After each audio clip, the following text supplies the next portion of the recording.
Muito obrigado, irmão. Irmão Tony e a todos os amigos, peregrinos e estrangeiros. Sabem, não afirmamos ser Perdoe-me. Brother Madden, I'd like to say something that happened about 3 years ago. Maybe you don't know about this, but I'd like to get the congregation to know about it. About 3 years ago, I was in a convention in Tulsa, Oklahoma, and I was just praying and fasting, and I was just starving, that some way, somehow, that I could get many, many souls. So I walked up to Brother Bramwell, and I said, Brother Bramwell, I said, will you pray that God this year will give me many, many, many souls? And he just laid his hand upon me, and he prayed. Now listen to this. 3 days later, a man walked up to me, and he says, how would you like to go to Brazil? He paid my way all out to Brazil. He bought me a new gospel tent, and I stayed out there for several months. And each day we had between 40 to 50 to 60 feet outside the tent. And God just give us many, many, many souls. So I just want to thank you, and God bless you. Deus o abençoe. Eu gosto de ouvir esses relatos de quando almas são salvas, sabe? Esse é o principal. E estamos felizes em estar aqui e ver muitos de nossos amigos de diversas partes do país.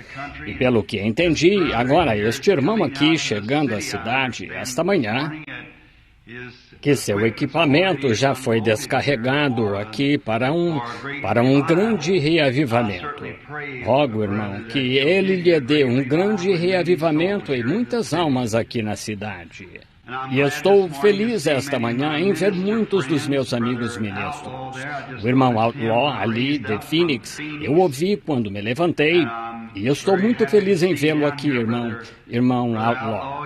Vocês, irmãos de Jericó, vindo nos visitar aqui em Jerusalém, estamos sempre felizes em recebê-los. Isso mesmo, Tony. E assim contei essa ao irmão Williams recentemente, em Phoenix. Sabe, eu disse, Tucson, eu moro aqui agora, sabe? Então, tenho de favorecer este lugar. Veja, aqui na montanha. Eu olho para Jericó lá embaixo e vejo nossos irmãos. Ora, nós sempre... O irmão Carl dizia que muitos vieram de Phoenix, a 160 quilômetros daqui. Quantos aqui são de Jeffersonville, Indiana? Levantem-se.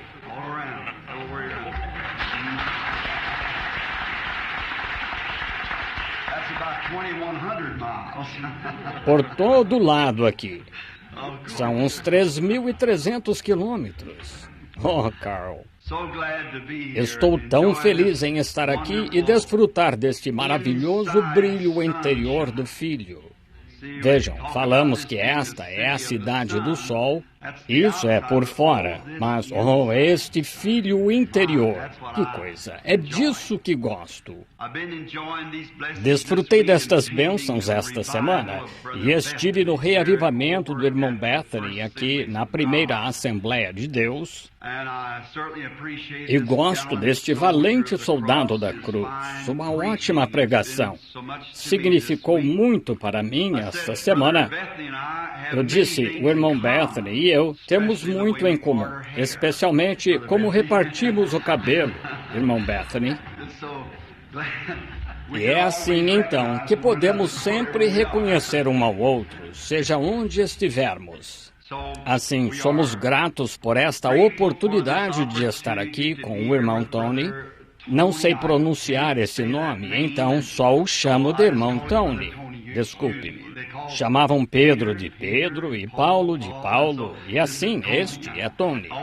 Eu sempre lhes digo, só me chamem de irmão Bill, é o que eu gosto desse nome, irmão Bill, ou irmão, tanto faz. Estar ligado a vocês, ser um irmão.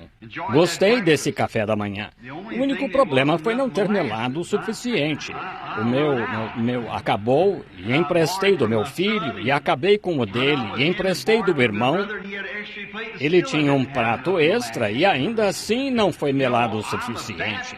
Sabem, sou batista, não creio em aspersão. Gosto de batizar mesmo. Gosto de bastante melado. Peguei o açucareiro e não sobrou muito nele. Tive que adoçar um pouco, sabem?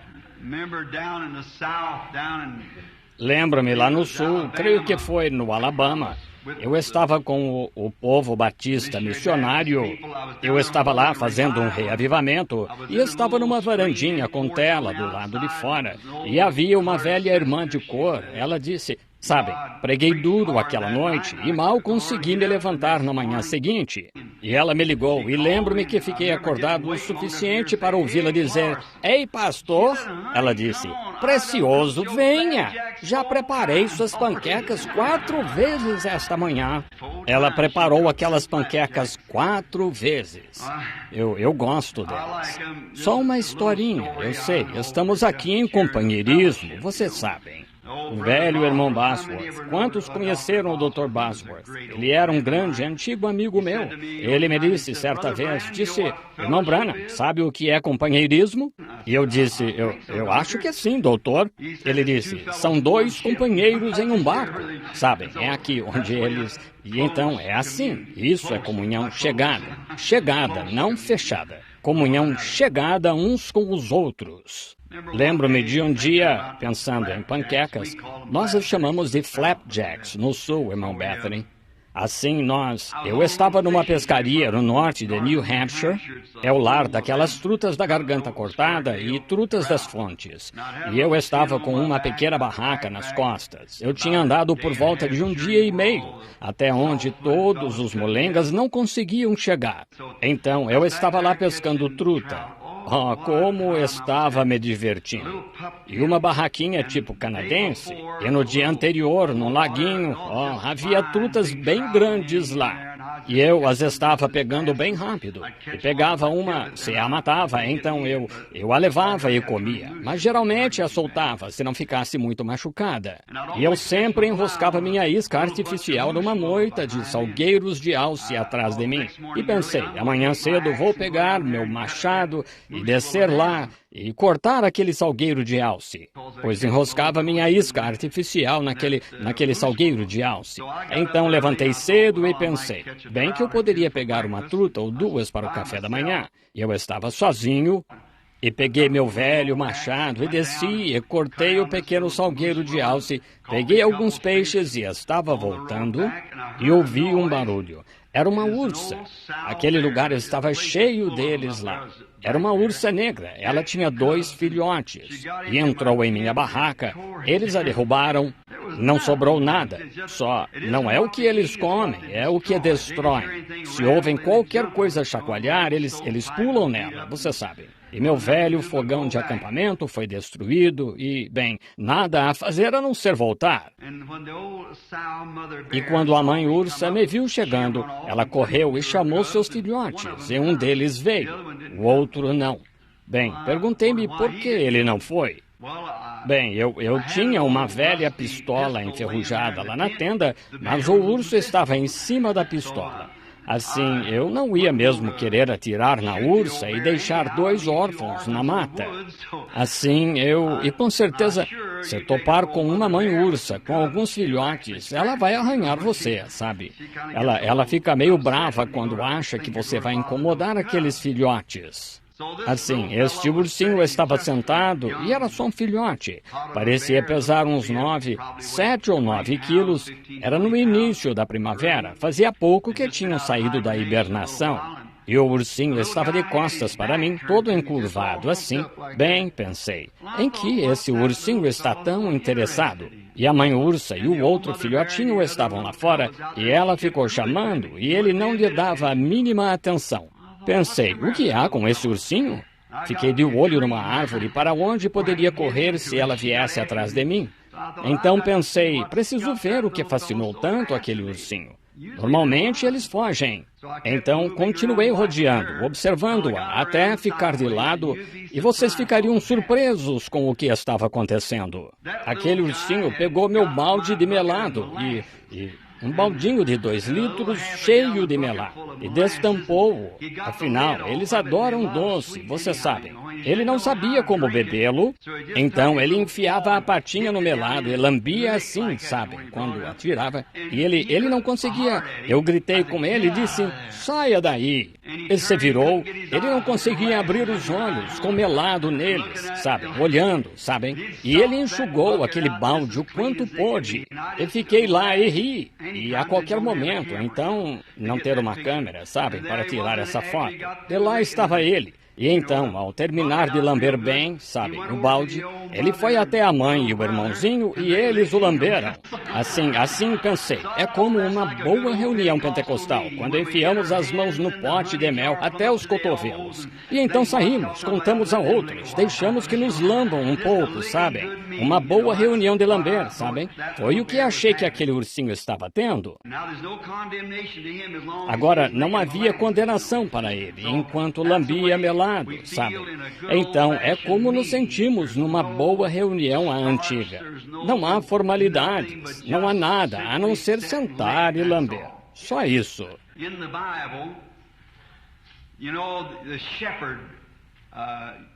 Na Bíblia, sabem, o pastor levava um embornal do lado e muitas vezes levava nele pequenas porções de mel. E quando tinha uma ovelha que estava doente, o pastor ia e espremia um pouco desse mel numa rocha calcária. E as ovelhas também gostam de doce, sabe? Então a ovelha ia e começava a lamber aquela rocha. Ela estava lambendo o mel, mas ao lamber mel, ingeria calcário, e o calcário ajudava a curá-la. Tenho um embornal cheio de mel aqui, e vou colocá-lo naquela rocha, Cristo Jesus. E vocês, ovelhas, comecem a lamber agora. Tenho certeza que isto curará todas as nossas enfermidades se apenas lambermos a rocha das eras.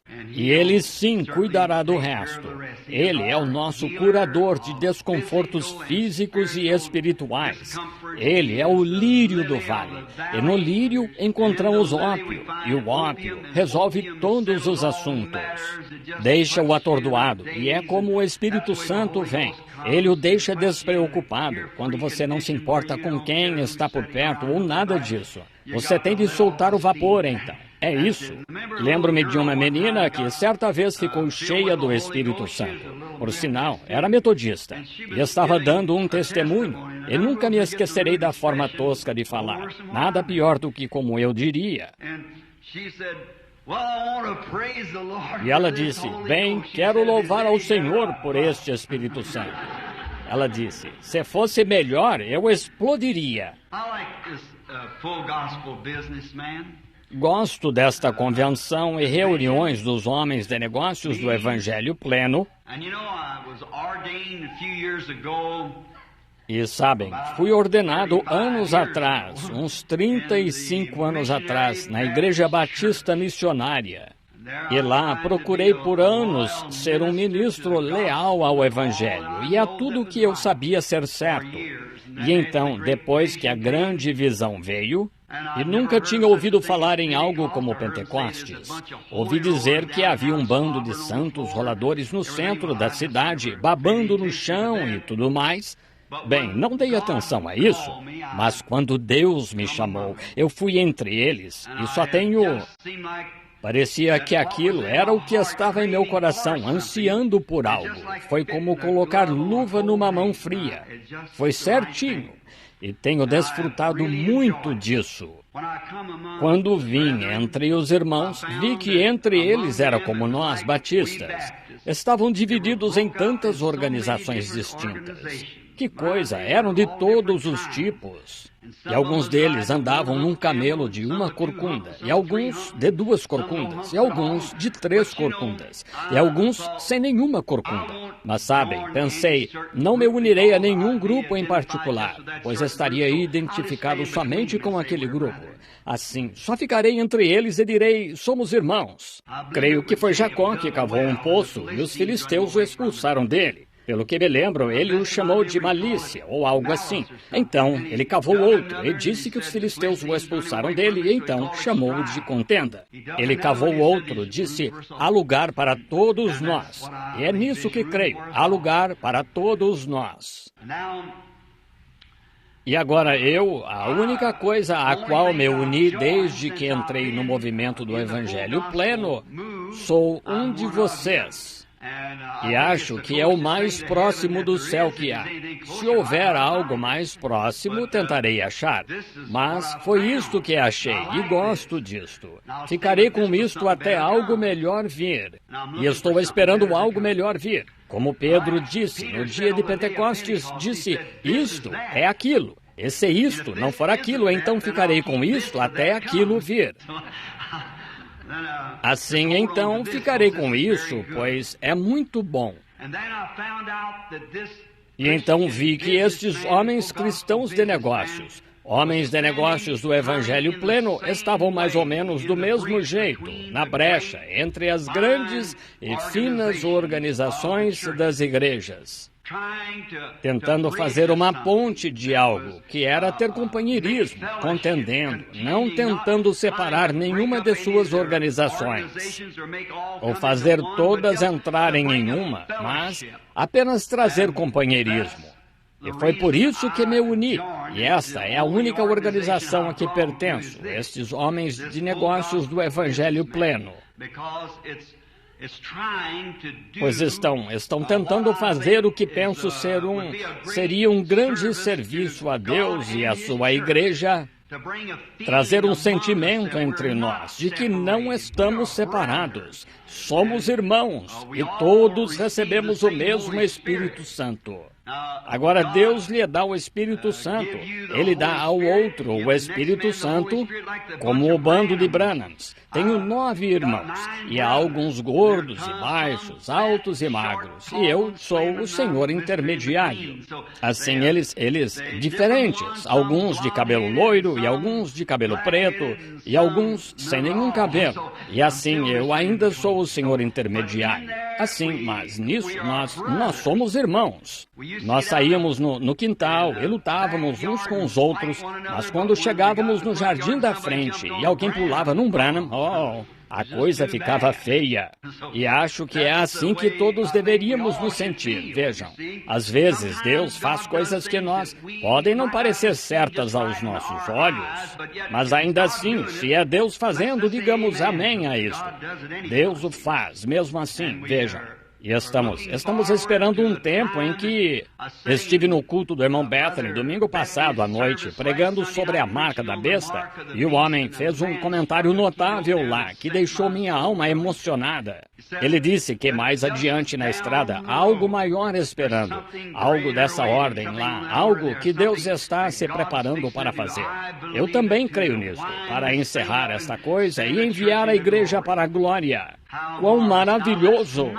Agora, não sejamos tão preguiçosos agora que nós... Lembrem-se, Deus nunca muda seus caminhos. Ele permanece, pois sua palavra, Ele é a palavra, e sua palavra não pode falhar. Ele é infinito. Portanto, se Deus toma uma decisão sobre algo, deve ficar sempre assim. Ele não pode voltar e dizer, eu estava errado. Estão vendo? Eu posso fazer isso, vocês podem, mas Deus não pode, pois Ele é infinito. Estão vendo? Sua primeira decisão é eterna.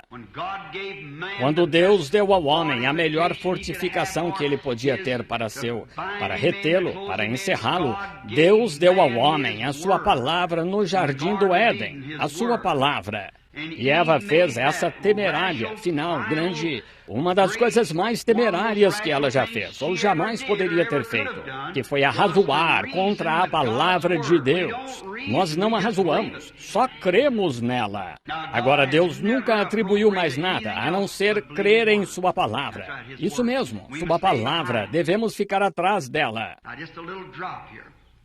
Agora, só uma pequena observação aqui. Vocês sabem que um dia a Bíblia predisse que um grande profeta vindouro ia ajuntar Israel, e quando ele veio, sabiam que ele passou direto pelas pessoas e elas não souberam? E então um dia, Jesus estava falando aos seus discípulos e disse, o Filho do Homem vai a Jerusalém e tal. Disseram, por que os escribas, em outras palavras, os escritores das Escrituras, por que os escribas disseram que é mister que Elias venha primeiro e restaure todas as coisas? Ele disse, digo-lhes que em verdade Elias virá primeiro, mas digo que Elias já veio e vocês não souberam. Vejam. Ele passou direto, eles não souberam. Do mesmo modo, o Filho do Homem. Eles entenderam que ele falou de João Batista. Agora, vejam, ele era apenas um excêntrico em algum lugar lá no Rio, um homem selvagem, tentando afogar as pessoas na água e assim por diante. Uma mensagem muito estranha. Mas aquele era o precursor de Deus e passou e nem souberam. Jesus veio. Acho que 1/3 dos judeus nunca ouviu falar de João. Acho que quando Jesus esteve na terra, não muitos dos judeus, 1/100º da população da terra, soube que ele estava aqui. Ele veio e se foi. A igreja, assim como vocês, católicos, tentam reivindicar São Patrício. Qualquer um que conheceu São Patrício, ele era tão católico romano, quanto eu. Assim, mas vejam Joana d'Arc, aquela mocinha santa que tinha visões e assim por diante. O que vocês fizeram? Queimaram-na numa estaca como bruxa. Ela partiu antes de vocês saberem que era santa, estão vendo?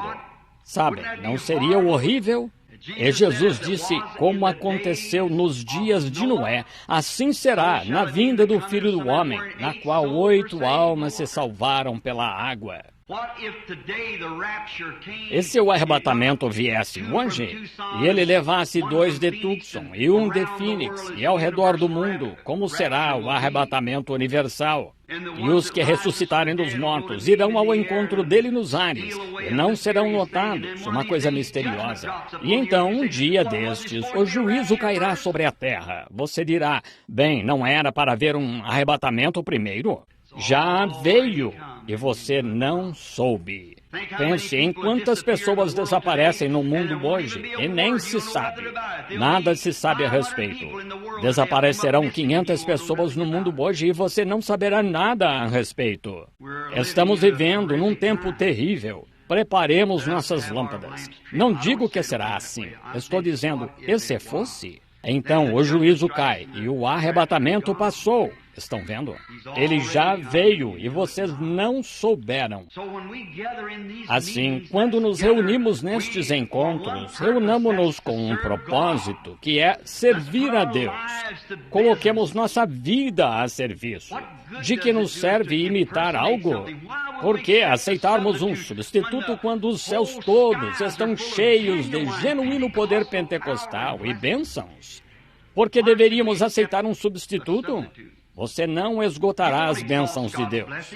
Peça abundantemente. Poderia imaginar um peixinho de 1 centímetro de comprimento lá no meio do oceano, dizendo, melhor beber desta água com moderação. Posso ficar sem. Agora, parece bobagem. Bem, é mais bobagem pensar que você poderia esgotar a bondade de Deus.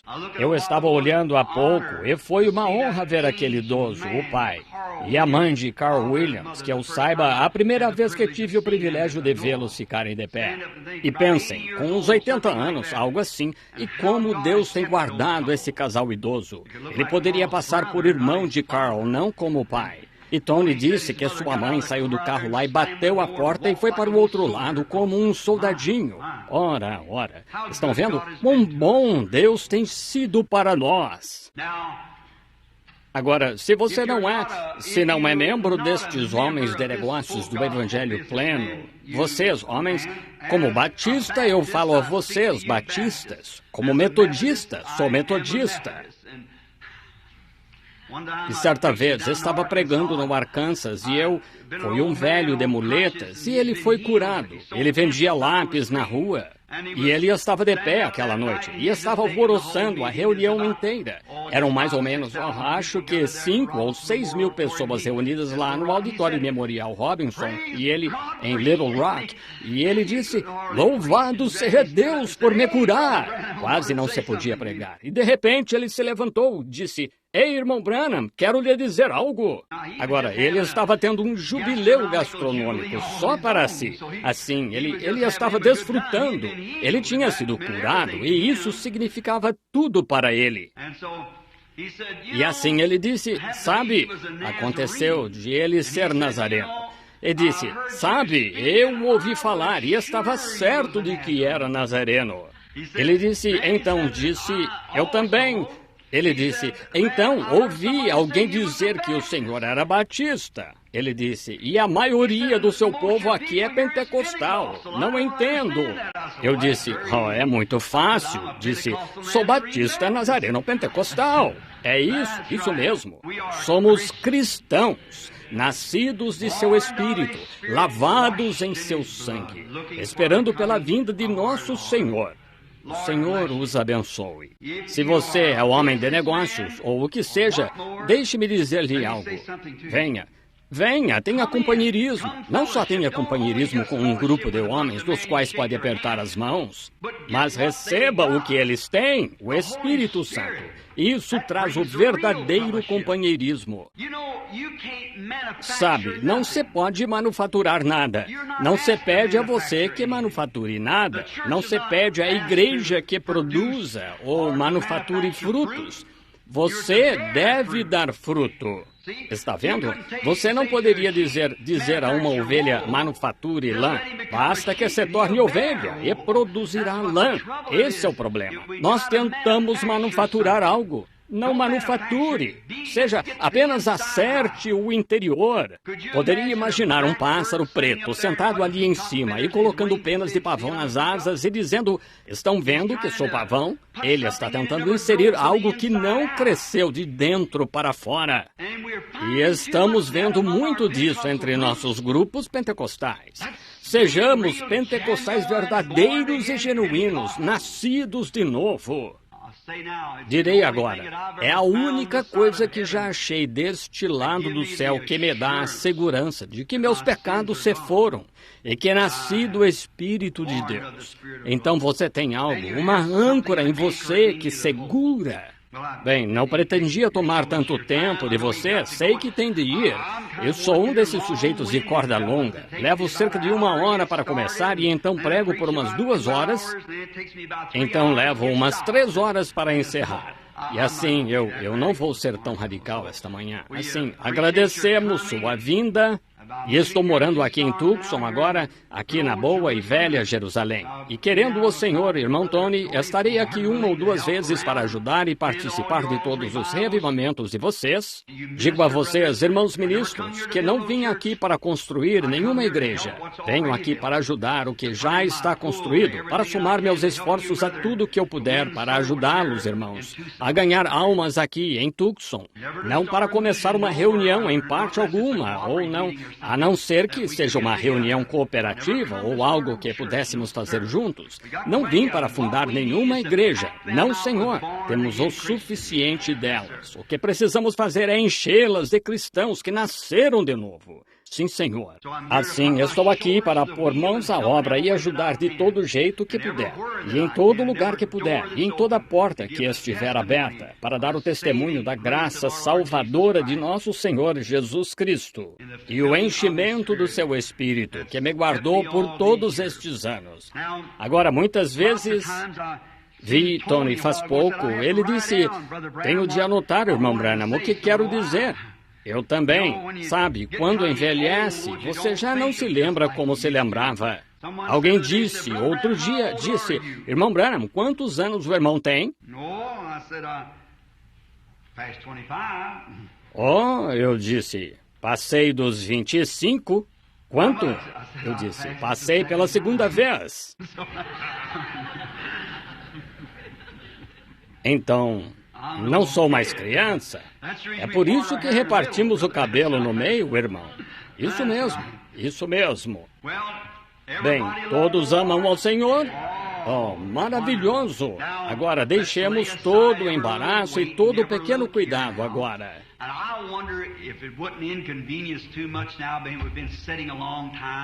E queria saber se não seria muito inconveniente agora, sendo que estamos sentados há muito tempo, se poderíamos ficar de pé só um momento para a oração. E agora, enquanto estão de pé, lerei um capítulo ou um versículo da Bíblia, enquanto prestam atenção, por favor. Lerei no livro de Apocalipse de Jesus Cristo, começando com o versículo 14 do capítulo 3. E ao anjo da igreja de Laodiceia escreve: isto diz o Amém, a testemunha fiel e verdadeira, o princípio da criação de Deus. Conheço as tuas obras. Não és nem frio, nem quente. Quem dera foras frio ou quente. Assim, porque és morno, não és frio nem quente, vomitar-te-ei da minha boca. Como dizes, rico sou, estou enriquecido, de nada tenho falta, e não sabes que és um desgraçado, miserável, pobre, cego e nu. Aconselho-te que de mim compres ouro provado em fogo, te enriqueças e roupas brancas, para que te vistas e não apareça a vergonha da tua nudez. E que unjas os teus olhos com colírio para que vejas. Eu repreendo e castigo a todos quantos amo. Sê, pois, zeloso e arrepende-te. Eis que estou à porta e bato. Se alguém ouvir a minha voz e abrir a porta, entrarei em sua casa, e com ele cearei e ele comigo. Ao que vencer, darei que se assente, concederei que se assente comigo no meu trono, assim como eu venci e me assentei com meu Pai no seu trono. Quem tem ouvidos, ouça o que o Espírito diz às igrejas. De cabeça e coração inclinados, oremos. Senhor Jesus, nós te agradecemos esta manhã, nosso bondoso e nobre Deus, que trouxe de novo o Senhor Jesus dentre os mortos e o apresentou a nós esta manhã, na forma do Espírito Santo, que está persuadindo o nosso coração a nos aproximar dele, que ao vermos o dia se encerrando, o dia do tempo logo se desvanecerá agora, na eternidade. Estamos nos aproximando da costa. Podemos ouvir as ondas quebrando. Oh Deus, esta é uma hora perigosa, como lemos aqui. Esta última era da igreja, a de Laodiceia, quando estamos nos aproximando da margem. E as riquezas e coisas deste mundo têm cegado os olhos das pessoas. Oh, rogamos, Deus, que nossa âncora se agarre à rocha das eras e esperemos pelo amanhecer. Concede, Senhor. Abençoa este movimento de Deus, chamado Subdivisão dos Homens de Negócios do Evangelho Pleno. Rogamos que abençoes esta subdivisão aqui em Tucson, que cresça até que este Ramada tenha de derrubar estes muros e estender sua tenda para acomodar os cristãos nascidos de novo que virão. Concede isto. Abençoa o irmão que está vindo com o reavivamento, com uma tenda à cidade. Que seja um instrumento para ajudar a trazer almas a estas igrejas e ao reino de Deus. Abençoa o irmão Bethany na primeira assembleia, enquanto ele continua sua grande obra lá para o reino de Deus, Senhor. Como rogamos que continues com ele e com as igrejas por todo o país. Agora, enquanto esperamos em Ti, que o Espírito Santo nos dê a interpretação e traga à luz o contexto do texto, pois pedimos em nome de Jesus. Amém.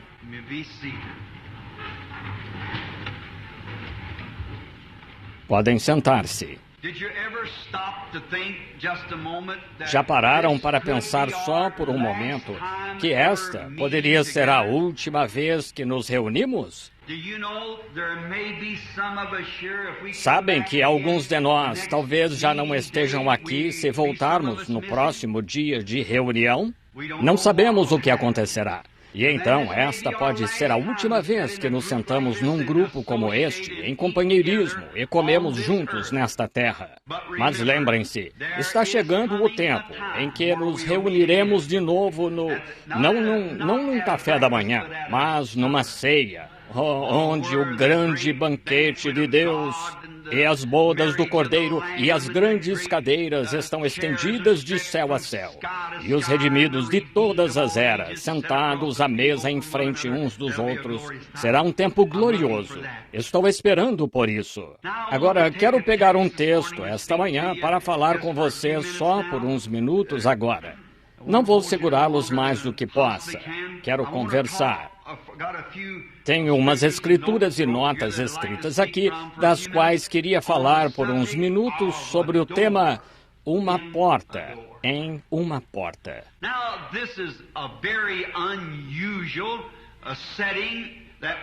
Agora, é um cenário muito incomum que vemos esta manhã em nossa leitura da Escritura. É incomum de muitas maneiras, pois é uma das escrituras mais patéticas que há na Bíblia. É esta escritura aqui, pois está falando desta era em que vivemos. Está falando que nesta era, Jesus Cristo foi expulso de sua própria igreja.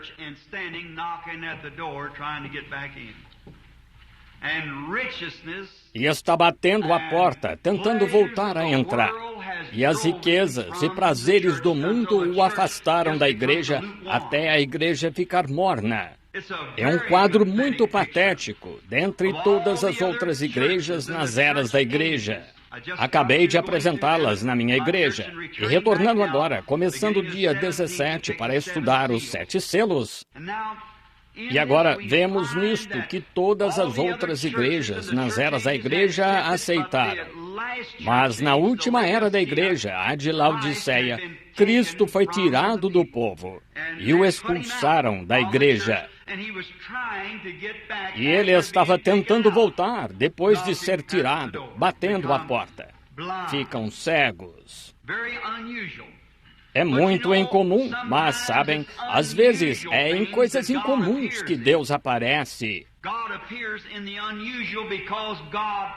Deus aparece no incomum, porque Deus é incomum. Ele faz coisas incomuns. Ele aparece em ocasiões incomuns. E ele é visto em ocasiões incomuns, em ocasiões em que você não pensaria que o veria, que ele estaria ali. E todavia está muito incomum. Ele opera de maneiras misteriosas, a Bíblia diz, seus prodígios a realizar. Portanto, isso o torna incomum.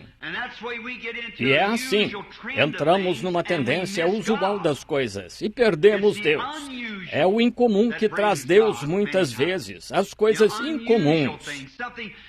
Agora, ficamos tão presos a certo credo ou algo a que tentamos servir.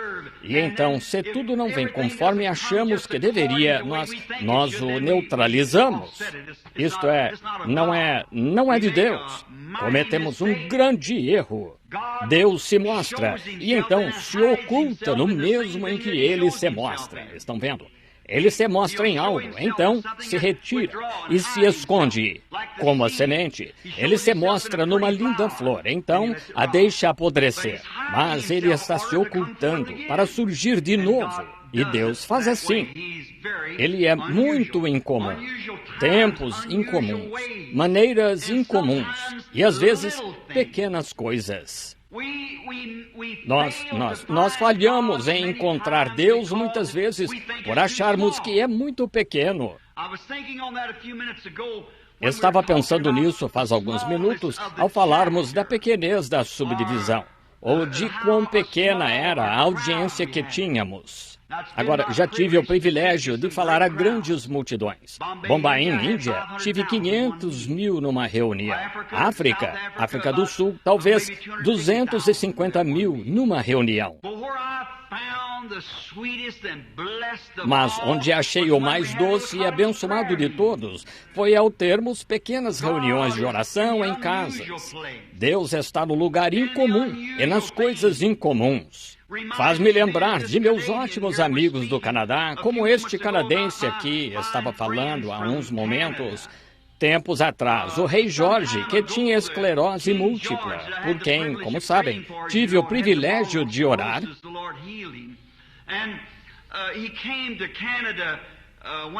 O Senhor o curou, e ele veio ao Canadá quando ainda sofria de esclerose, e era um homem corajoso. E todas as escolas dispensaram quando ele passou por Vancouver para que pudessem sair e pegar dar-lhes uma bandeirinha britânica e acenar para honrar o rei, a coroa, enquanto ele passava. E um bom amigo meu, o irmão Ern Baxter, ao ouvirmos a transmissão enquanto passavam, ele e sua amável rainha sentada lá, e estávamos sentados no quarto, eu nunca me esquecerei disso. Ern ficou tão emocionado que pulou da cadeira e me abraçou. Começou a chorar. E eu disse, qual o motivo de toda essa emoção, irmão Baxter? Ele disse, irmão Branham, esse é o meu rei.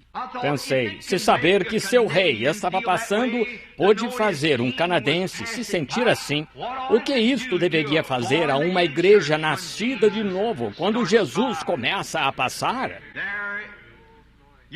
Lá, ainda que com sua esclerose múltipla, sentado em sua carruagem, seu automóvel, e se endireitou, embora dissesse estar sofrendo terrivelmente de úlceras e com as costas incomodando tanto. E os professores dispensaram todos os pequeninos para irem e balançarem estas bandeiras. E depois que o desfile terminasse, ora, as crianças deveriam voltar para a escola. E quando voltaram, em certa escola, todos voltaram, menos uma garotinha. E a professora se alarmou quando fez a chamada e a garotinha não estava lá. Então disse, tenho de ir achá-la, e levou as crianças. E foram pelas ruas procurando esta criancinha. E após um tempo, a própria professora achou a garotinha de pé ao lado de um poste telegráfico, chorando muito. E enquanto chorava, a professora disse, o que há, querida? Disse, você não conseguiu balançar sua bandeira para o rei? Ela disse, sim, balancei minha bandeira para o rei. Ela disse, você chegou a ver o rei? Sim, eu vi o rei. Bem, disse, então por que está chorando? Ela disse, sabe, sou tão pequena, eu vi o rei, mas ele não me viu. Agora pode ser assim com o rei Jorge ou qualquer outro rei, mas não é assim com o rei Jesus. Não importa quão pequena seja a congregação que ele lhe dá para pastorear, quão pequeno o trabalho pareça ser, só falar ao leiteiro ou jornaleiro, ele verá isso. Você não pode fazer nada por Jesus sem que ele saiba. Você precisa se lembrar, ele conhece cada coisinha que você faz. E ele lhe dará todo o crédito. Pois foi o que ele foi designado fazer. Não importa quão pequeno seja, faça-o mesmo assim. Se quer balançar sua bandeirinha, balance. Ele está nessa coisa incomum. Ele pode ganhar uma alma. Creio que foi Dwight Moody. Ou estou enganado. Pode não ter sido. Uma irmã idosa tinha um peso no coração, que queria ganhar uma alma para Cristo. E era lavadeira. Acho que foi há 150 anos. E poupou seu dinheiro até juntar $3. E alugou um velho estábulo por uma semana por $1. E ela mesma foi lá e o limpou. E pegou sua bancada de lavar roupa e fez um altar. E ergueu um púlpito. E a espuma ainda na velha bancada de lavar roupa. E pegou uns folhetos e começou a distribuí-los. Isso foi nos primórdios aqui nos Estados Unidos. E todos olhavam e os jogavam fora. Aconteceu dela ser metodista. E então os jogavam fora. E os metodistas eram, na época, como os pentecostais foram, um bando de fanáticos. Eles se deitavam nas escolas e caíam sob o poder de Deus e lhes jogavam água no rosto. E não me digam que não, estive nas reuniões, entende? E se os tivessem deixado em paz, em vez de trazê-los de volta, deixado continuarem, eles teriam se tornado pentecostais, estão vendo? Mas então, esta pobre mulher distribuindo estes folhetos e, não, todos os jogavam na rua. E havia uma Ela estava de pé, chorando, pois a rejeitaram, embora tivesse tentado tanto trazer um ministro à cidade para ter o reavivamento. E o ministro chegaria aquela noite. Ela estava indo embora e houve um garotinho de seu pai. Lá no sul, chamamos de suspensórios, sabe? Como suspensórios, cabelo descuidado até o pescoço, se aproximou e disse: "Ei, senhora, o que está distribuindo?" E ela disse: "É um folheto, querido." Ela disse: "Bem," ele disse, "não sei ler." Disse: "O que diz?" Ele disse: "Bem, vamos ter uma reunião no velho estábulo esta noite." Ele disse: "Obrigado. Posso levar um?" Ele disse: "Sim." E colocou-o no bolso. Quando tiveram uma reunião aquela noite, sabem quem estava lá? O velho e leal pastor e a senhora. Só eles estavam na reunião. O corajoso velho soldado, quer houvesse 1 ou 1000, pegou o seu texto, levantou-se lá e pregou para a senhora, tão leal como se pregasse para 10.000. Quem entrou vacilante pela porta no início do sermão, senão o garotinho de cabelo descuidado? Aquela noite, ele foi ao altar. Se não me engano, aquele foi o pequeno Dwight Moody, que enviou 500.000 de almas a Cristo. Estão vendo? Oh, que coisa! Quantas reuniões grandes e coisas floreadas estavam tendo. Estão vendo? Deus está nas coisas incomuns. Deus aparece de modo incomum. Vocês devem se lembrar disso. Agora, não consigo me lembrar do artista que pintou este quadro de Jesus batendo a porta. É algum artista grego, não consigo me lembrar do nome do homem no momento. Mas ele levou quase uma vida inteira pintando este quadro. E vejam, antes que possa ser pendurado no Salão da Fama, primeiro tem de passar pelo Salão dos Críticos. Qualquer grande quadro deve ser assim. Tem de enfrentar os críticos. Oh, queria ter o necessário para apresentar isso diante desta audiência esta manhã. Vocês entendem, pentecostais, ao esfriarmos, que hoje Deus nos fez passar pelo salão dos críticos? A igreja tem de passar pelo salão dos críticos antes que possa ir para o salão da fama como noiva. Claro, você pode suportar, está pronto a vir com a Escritura e permanecer corajoso quanto ao seu testemunho no amor de Cristo? Ou está recuando, saindo com o mundo? Como a Bíblia disse, Demas me desamparou, amando o presente século. É aí que a igreja está hoje, pesada na balança. É por isso, torna-se Laodiceia. Este quadro, como o artista pintou, quando foi para o salão dos críticos, não puderam achar nada de errado. E por fim, um grande crítico veio e disse: há algo errado com seu quadro. Ele disse: é verdade, Jesus com o lampião na mão, vindo de noite nas trevas do pecado. É um bom quadro. Sua expressão, com a expectativa de que alguém venha à porta quando ele estiver batendo. Disse, é maravilhoso, e o olhar em seu rosto, pois ele anseia ouvir do lado de dentro. Mas, Senhor, não há trinco na porta. Se ele veio, como Jesus poderia entrar, pois não há trinco na porta?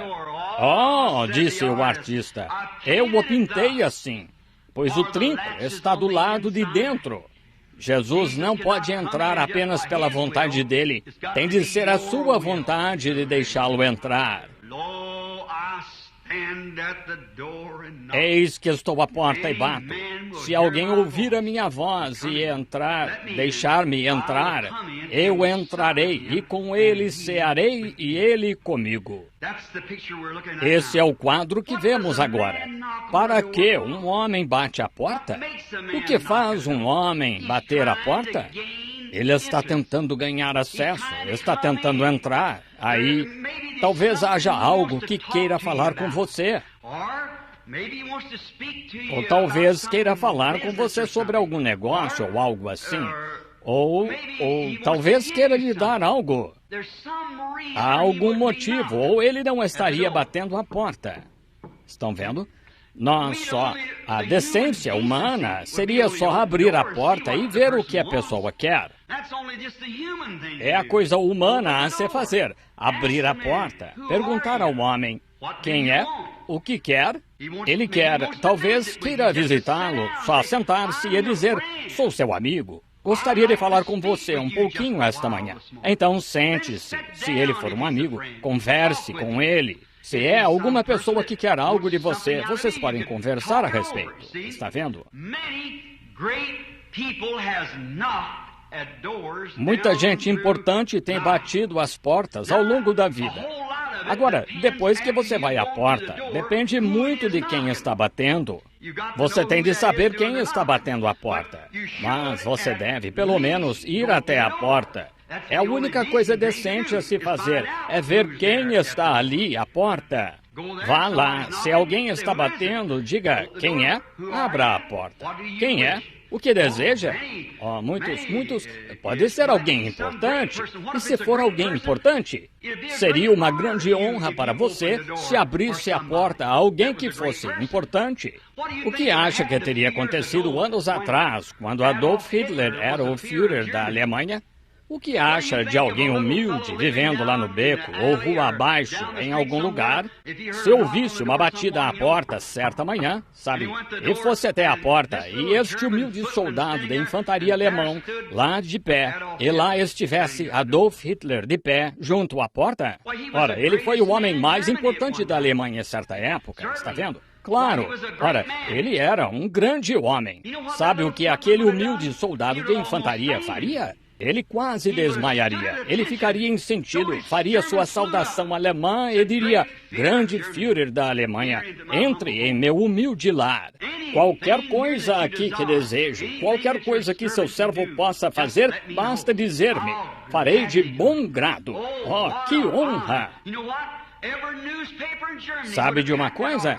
Todo o jornal da Alemanha publicaria esse artigo do grande Adolf Hitler ir à casa de um soldado comum, bater a porta e pedir algo. O que Hitler pedisse a um soldado de infantaria viesse à sua casa e honrasse seu lar. Bem, que grande coisa seria. O que Se você estivesse na Itália, nos dias de Mussolini, e Mussolini era o ditador de Roma, da Itália. E se algum pobre, rua abaixo, ouvisse uma batida à porta certa manhã, e lá estivesse Mussolini junto à porta. Oh, que coisa! Seu coração tremeria. Bem, grande ditador, grande e honrado senhor, entre em minha casa. Tremendo todo.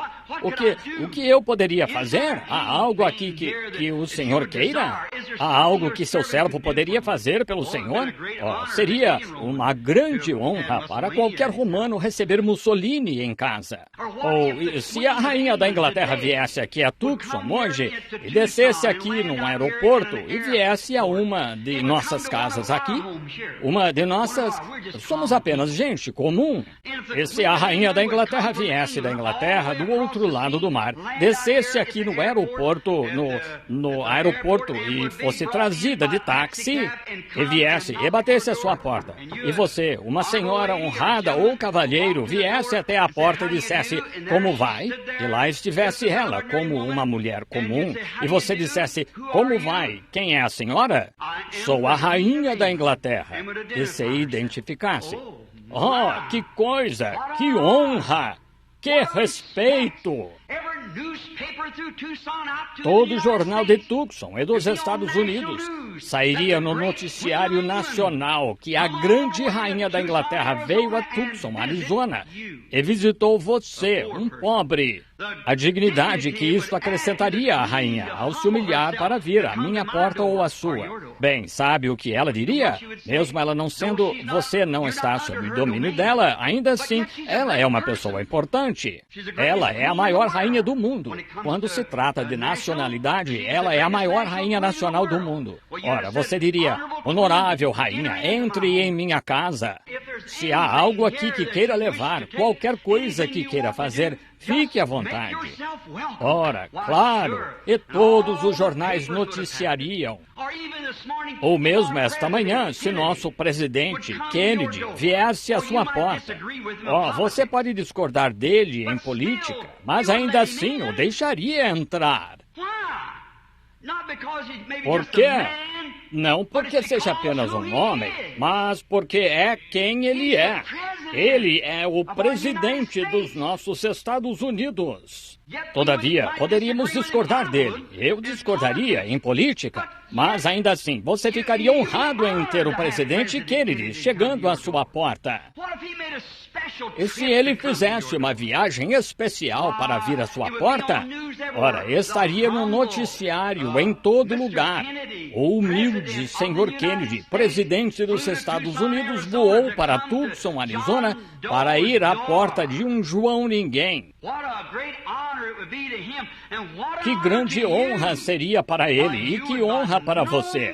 Ora, você de modo algum o rejeitaria. Claro que não. Você o receberia sim, pois ele é um grande homem.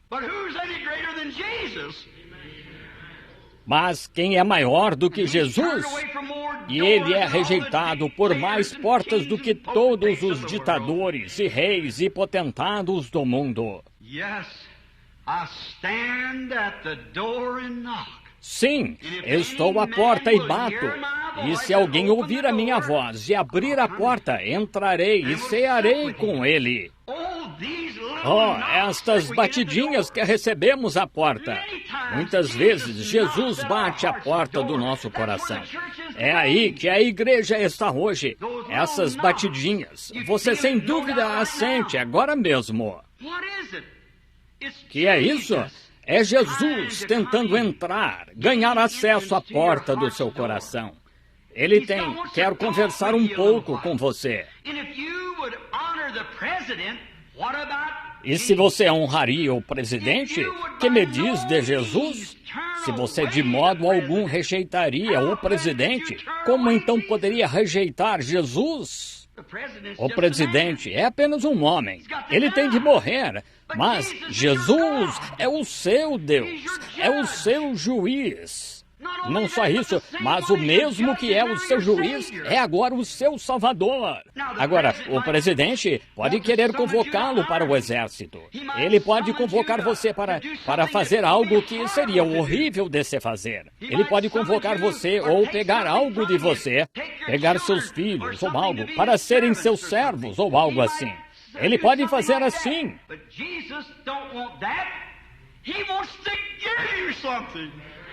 Mas Jesus não quer isso. Ele quer lhe dar algo. É por isso que ele bate. Ele tem algo para você. Não há nada que poderia ser maior do que o que ele está querendo lhe dar. O Espírito Santo. Ele está querendo lhe dar a vida eterna. E se o presidente dissesse, vim para levá-lo e tenho autoridade para fazê-lo e torná-lo presidente dos Estados Unidos, você tem de abrir mão disso um dia. E se a rainha quisesse torná-la rainha da Inglaterra e você usar a coroa, você teria de abrir mão disso. Mas Jesus nos dá uma coroa de vida, da qual nunca abriremos mão, incorruptível coroa da sua glória. E não temos de abrir mão dela. Ele a dá a nós. É uma bênção. É o Espírito Santo com que Ele quer coroar nossa vida. Como poderíamos ser tão indiferentes e rejeitá-lo? Que coisas irrefletidas a igreja faz. Quão irrefletido pode ser o povo para cometer tal engano? Como se recusar a ouvir aquela batida à porta? Quão insano seria qualquer homem ou mulher presente esta manhã se afastar daquela batida, a vida eterna.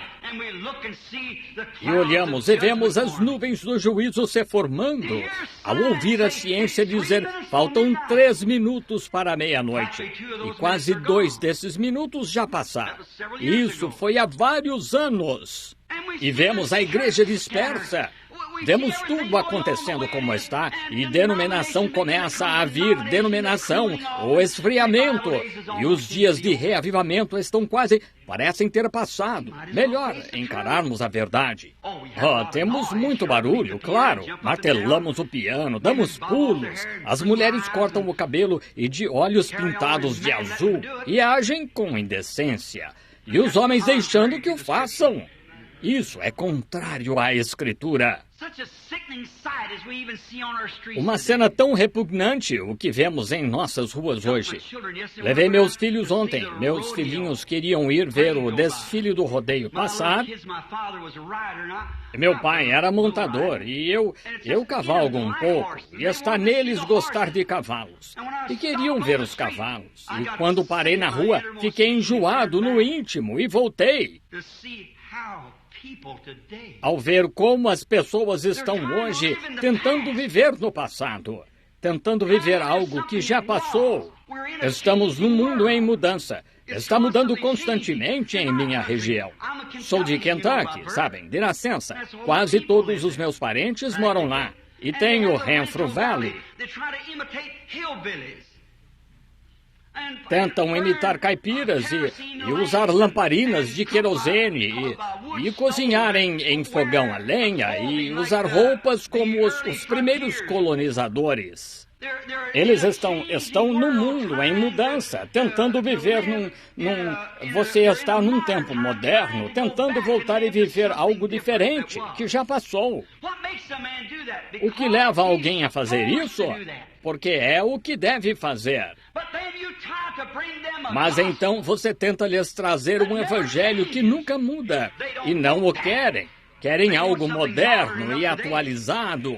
Alguém que lhes dê tapinhas nas costas e os deixem passar impunes só por se unirem à igreja e viverem como queiram. Mas quando se trata de voltar ao evangelho de verdade, eles não querem. É isso neles que tem fome de voltar, é o evangelho. E tentam satisfazê-lo, pegando de volta as coisas naturais e recusando as espirituais. Estão vendo como o diabo inverte o evangelho para as pessoas? Sem desconsiderar minhas irmãs, mas se nos dias primitivos uma mulher passasse pela cidade como vi algumas ontem, de calça comprida, como a mulher conseguiu vesti-la, parecia que a pele estava do lado de fora. Queria saber como a mulher conseguiu enfiar o pé nela, andando pela rua. Quando a Bíblia disse, aquela que veste roupa de homem é uma abominação aos olhos de Deus. E se com aquele azul em toda a parte de cima dos olhos ela tivesse passado por uma cidade dos colonizadores, o velho médico a poria no hospital e deixaria a cidade em quarentena por causa de uma doença que uma mulher gangrenou antes de morrer. Isso mesmo, tamanha doença. E então você tenta voltar e viver algo, então recusa a batida à porta do antigo evangelho do Espírito Santo. E como foi no dia de Pentecostes, com os mesmos atributos que tinha nele, para nos limpar e nos tornar novas criaturas. Estamos vivendo nas sombras, e a igreja está nessa era de Laodiceia. Rica, de nada tenho falta. Agora nós, pentecostais, não podemos criticar muito os batistas e metodistas, pois o roto não pode falar do esfarrapado, vocês sabem. Pelo que fizemos a mesma coisa. Agora, isso mesmo. E eis que estou à porta e bato, e se alguém... Agora lembrem-se, a Bíblia disse que nesta era ele estava do lado de fora da igreja tentando entrar. Agora, não se pode contestar a palavra de Deus, estão vendo? Ele estava tentando entrar, implorando para entrar. Qualquer um que abrir a porta, deixar-me entrar, entrarei e cearei com ele. Estão vendo? Ele tem algo que quer falar com você, algum negócio ou um plano de salvação. Ele quer falar com você, mas talvez você tenha ficado tão cheio de credo e tão duro, indiferente, que não queira ouvi-lo falar. Isso mesmo. Eis que estou a... Você diz, irmão Branham, agora, espere aí, eu já o deixei entrar. Bem, talvez você tenha feito exatamente isso, mas talvez seja tudo que você fez, apenas o deixou entrar. Veja, muitas pessoas não... Elas temem a própria ideia do inferno e sabem que vão para lá sem Cristo, está vendo? E dirão, bem, eu o deixei entrar, claro, 30 anos atrás, 20 anos atrás, mas talvez seja tudo o que você fez. E se eu fosse à sua casa, batesse a porta e você dissesse, entre, irmão Branham, eu entro, mas fique bem aqui, não fique andando por aí fuçando em minha casa. Está vendo? Agora, sabia que dentro da porta do coração humano temos pequenos compartimentos secretos? Não queremos admitir, mas é a verdade. Claro, temos pequenos compartimentos secretos. Sim, Senhor. Gostamos de chamar. Acolhemos em nosso coração, mas não queremos torná-lo nosso Senhor. Não queremos ir para o inferno, então Jesus entra pela porta para eu não ir para o inferno, mas não pode ser meu Senhor. Agora, Senhor é a propriedade. Significa que quando você o deixa entrar como Senhor, Ele controla tudo. Ele está em casa. Se eu chegasse em sua casa e batesse a porta, se você não me quisesse, ele dissesse, saia da minha porta, eu o prezaria mais. Se me deixasse entrar, ele dissesse, agora não fique fuçando por aí, fique aí mesmo. Agora, o que você quer? Está vendo? Eu me sentiria bem-vindo. Eu poderia lhe explicar minha visita? Claro que não. E é assim que a igreja está hoje, amigo. É assim que as pessoas estão ficando. Entra, Senhor, mas agora isso, só isso. Dize-me o que queres. Está vendo? Oh, não. É aí que entramos em apuros. Devemos recebê-lo. Senhor, entra em minha casa. Se houver algo que queiras aqui, fica à vontade. Sou teu, tu és meu. Tu me honras. O grande rei, o Criador dos céus e da terra, bateu à minha porta e quero que entre, Senhor. Senhor, sê meu Senhor, toma-me, faz o que quiseres comigo. Qualquer coisa ruim que esteja em mim, descobre cada segredo que está em meu coração. Entra em cada porta, examina-me, Senhor, vê o que está errado comigo e o que estiver errado. Mostra-me, Senhor, joga-o porta fora. Quero-te aqui dentro. Eu te recebi para ser meu Senhor. Não tenho essa bênção, Senhor. Limpa-me agora. Se não posso torná-lo meu pleno Senhor, nunca abrirei a porta para ele, se ele não puder ser Senhor. Não quero que ele seja Salvador, se não puder ser Senhor. Todos querem um Salvador, mas não querem um Senhor. Eles querem algo com que possam escapar de toda a condenação do inferno e então viver do jeito que querem, fazer o que querem. Sabem, vamos passear pelo edifício do coração. Vocês me suportariam por mais 10 minutos? Vejam, notem, vamos passear pelo coração só por 1 minuto. Primeiro, quando se entra no coração humano, do lado direito ao entrar, há uma portinha ali, e é chamada Minha Vida Privada. Agora, você não quer ninguém se intrometendo nisso. Agora, se quiser fazer qualquer coisa, é assunto meu. Eu me unirei à igreja e irei até lá. Mas, pregador, não me diga o que tenho de fazer. Ah, sim. Entende? Agora, sei que a Bíblia diz isso, mas não creio. Oh, que coisa. Está vendo? Então, acha que Jesus ficaria num coração assim? Claro que não. Ele vem para ser Senhor. Ele entra, aquele que... E essa vida privada, é uma grande coisa. Agora, você sabe que queremos nossa própria vida privada. Se queremos um drink social com o vizinho, é assunto nosso. Se nós, mulheres, queremos cortar o cabelo, esse é o nosso privilégio americano. Se queremos usar shorts, é assunto nosso. Bem, isso é verdade. Se nós, homens, queremos tomar um drink social e se queremos deixar nossa esposa fazer isso, não cabe a você nos dizer uma palavra. Mas o Evangelho disse, não faça isso. Agora, a palavra de quem é que está certa? Está vendo? A palavra de Deus está certa. Diz, claro, queremos Jesus. Sem dúvida, achamos que o temos e tudo mais. Mas será que esse arrebatamento poderia passar e sermos deixados sozinhos um dia, então nos perguntarmos onde está tudo? Se passar secretamente, sabe? E é o que acontecerá, como um ladrão de noite. Você vai 99 em cada meio milhão, em cada milhão. Nunca saberão que o arrebatamento aconteceu. Terá passado, e eles nem saberão nada a respeito. Jesus disse isso. Então isso o torna correto. Estão vendo? Claro. Virá como um ladrão de noite e será levada. Como aquele livro que li certa vez, quem era aquele sujeito? Romeu e Julieta, ou algo assim. Vejam, ele veio e a levou de noite. É como Jesus faz quando o mundo está preguiçosamente adormecido, como a Bíblia disse, a era de Laodiceia. Ele virá de mansinho, elevará essa noiva. Então, todos os que ressuscitaram no decorrer dessas eras, estiveram no decorrer das eras, todos eles irão para o céu, na noiva. Então, os juízos virão. A igreja dirá, bem, esperem um minuto. Pensei que era para ver uma noiva, uma vinda do Senhor e da noiva. Passou há muito tempo, está vendo? Você não soube de nada, está vendo? Veio secretamente.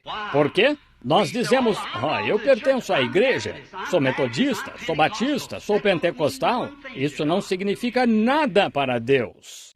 Não é mais do que um médico dizer, você tem câncer em estágio avançado. Isso não tem nada a ver com uma doença, só está lhe dando um nome. É um demônio, veja, câncer. Se você dissesse, isso é uma pomba, é um abutre, é algum tipo de abutre, isso não tem nada a ver. Veja, isso não o cura, isso não o mata, só diz o que é. Só diz, você diz, eu sou cristão, sou talvez só por declaração. Veja, nossa vida fala tão alto que nem se ouve nosso testemunho. Nossa vida, nossa ação, nossa moral entre nós. Vão ter um reavivamento aqui. Quem o está tendo? Os batistas. Não teremos nada a ver com isso. E talvez Deus tenha uma mensagem ali para nós. Quem o está tendo? A primeira assembleia, a segunda assembleia, ou a do nome de Jesus, ou a igreja de Deus, ou algo assim. Bem, nós não estamos nesse grupo. Somos irmãos. Alguém ousa separar a herança de Deus? Eles receberam o Espírito Santo como vocês o receberam. Fizeram o mesmo que vocês fizeram quando o receberam. Claro, mas estão vendo porque gosto desses homens de negócios do Evangelho pleno? Isso dá uma via para que eu expresse estas coisas. Vejam, diga, é isto? Somos irmãos. Não estamos divididos. Somos todos um só corpo. Vejam, como disse o poeta.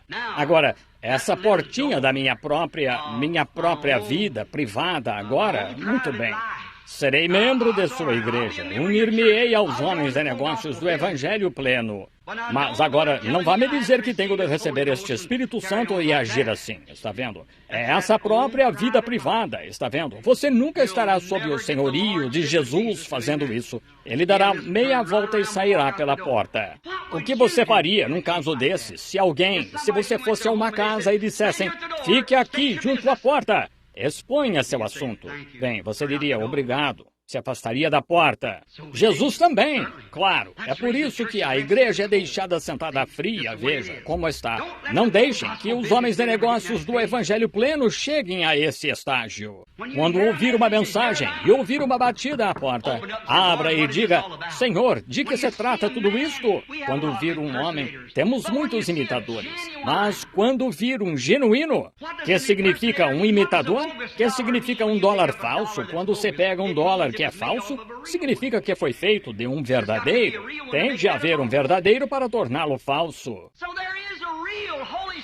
Assim, há um verdadeiro Espírito Santo, um verdadeiro poder de salvação, um verdadeiro Deus de amor.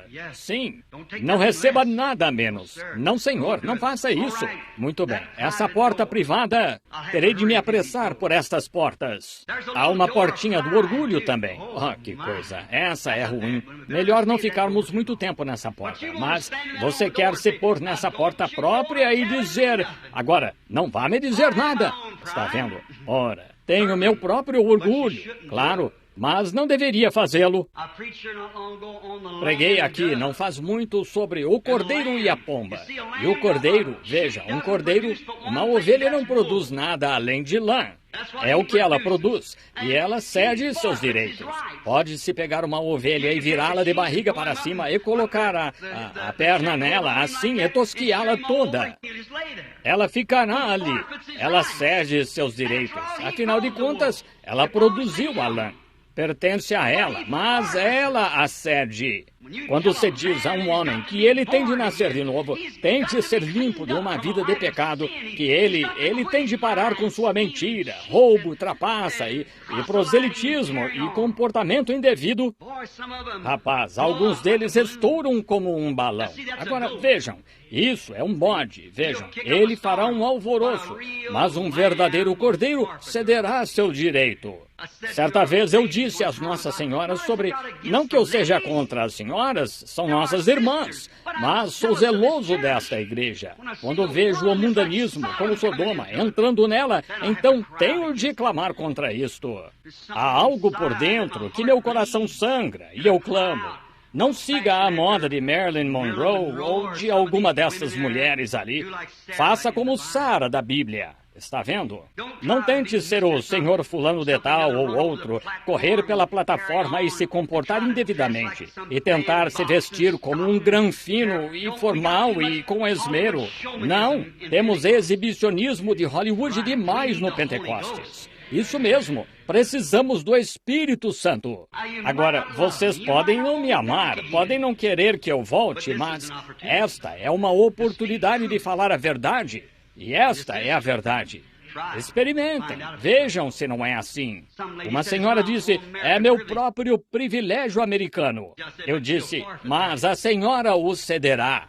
Tempos atrás, minha esposa e eu estávamos indo ao supermercado em Indiana e vimos algo estranho. Uma mulher estava de saia. Foi muito estranho. Ela disse, querido, não, essas pessoas não cantam em corais? Eu disse, sim. Bem, por quê?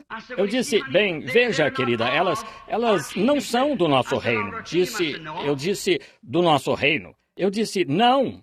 Já fui missionário muitas vezes ao redor do mundo. Vou à Alemanha, acho um espírito alemão. Vou à Finlândia, há um espírito diferente. Vou à Austrália, há outro espírito. Venho para os Estados Unidos, há outro espírito. É um espírito nacional e todos são do diabo. Jesus disse que assim, os reinos deste mundo são do diabo. Ele controla cada um. Agora, Jesus disse que assim. Assim, vejam, é esse espírito nacional. Bem, ela disse, não somos americanos? Eu disse, não, senhora. Potencialmente somos. Disse, o que você é? Eu disse, bem, não deveríamos agir como americanos? Eu disse, não este grupo de bêbados, briguentos, vergonhosos. Não, senhora, nós nascemos em um espírito celestial. Viemos de onde santidade pura e inadulterada, onde anjos e justiça estão diante de Deus. Eu disse, vivemos aqui como uma nação? Claro, isso mesmo. Esta é a nossa nação, o que estamos tentando fazer aqui. Mas a nossa é, venha o teu reino, seja feita a tua vontade, assim na terra como no céu. Portanto, quando nascemos do alto e todo o pecado é lançado para o outro lado do abismo, é o Espírito de Deus que entra, o Criador, em nosso coração. E Ele conduz nosso caráter. Nós não mentimos, roubamos, enganamos. Somos honestos, retos, andamos como cidadãos do céu, pois somos isso, se nascemos do Espírito de Deus. E tantos de nós ficamos confusos e usamos pequenos ismos e sensações e tais, e chamamos isso de Espírito de Deus. É por isso que estamos tão confusos como estamos hoje, todo o sistema da igreja. É terrível. E apesar de tudo isso, Jesus ainda está à porta, expulso.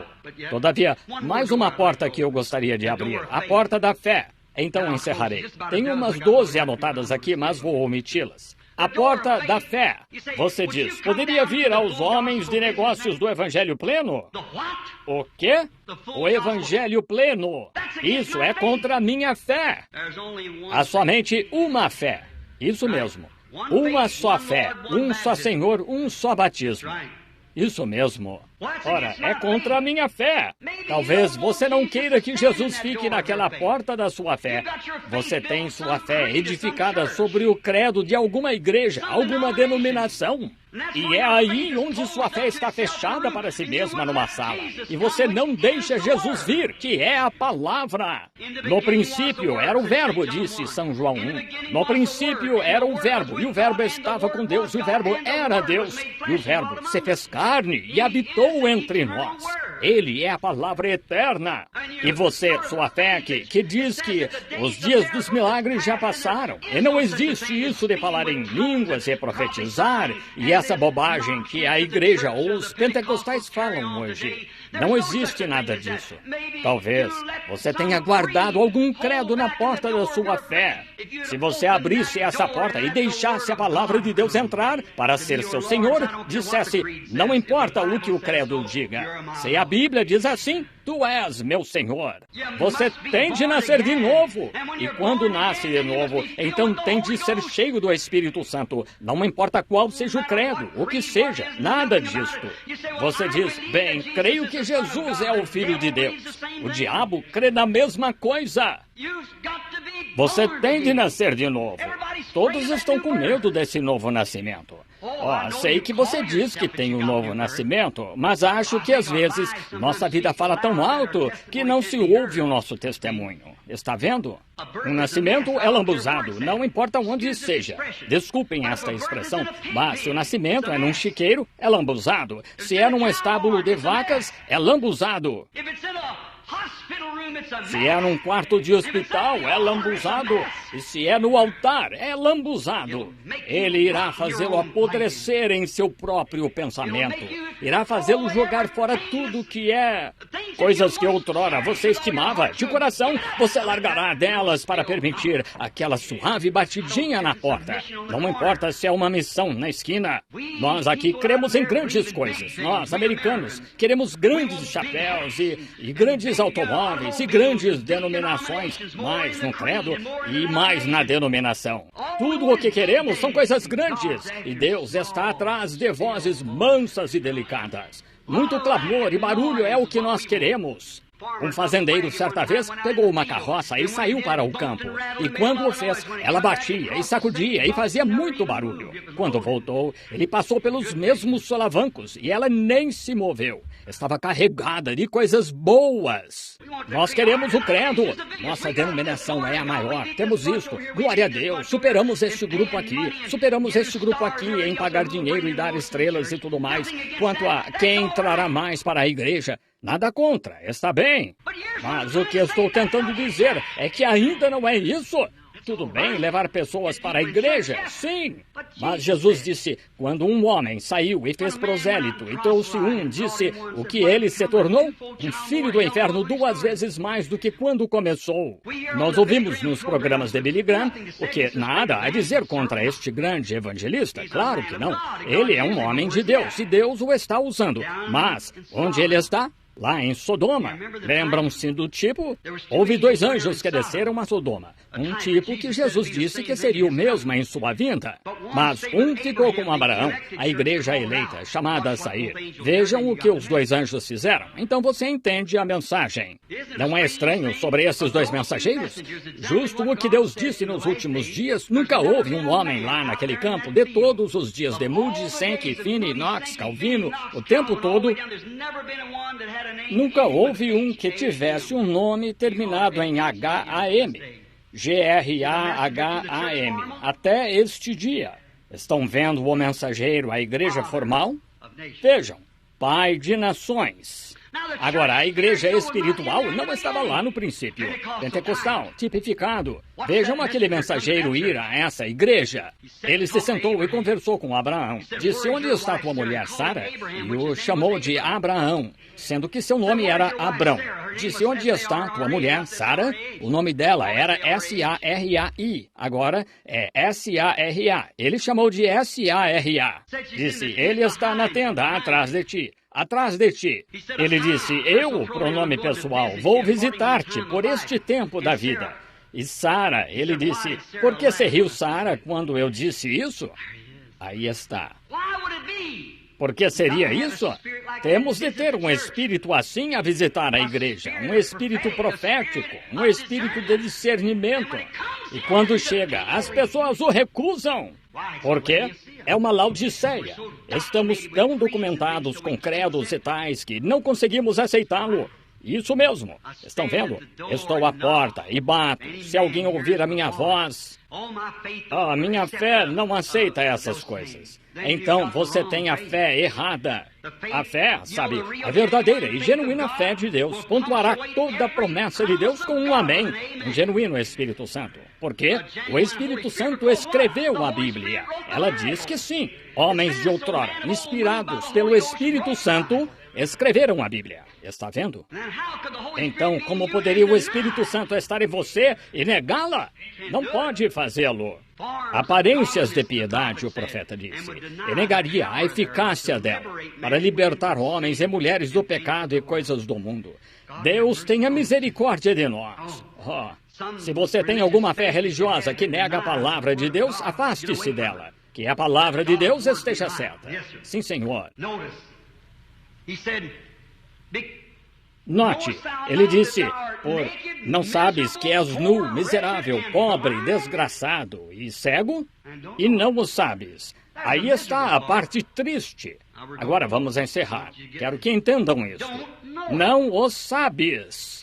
Agora, se você visse um homem vindo aqui pela rua principal, Rua Stone ou alguma destas ruas principais, e aquele homem fosse tão pobre que não tivesse roupa e fosse miserável, desgraçado, e sem roupa, nu,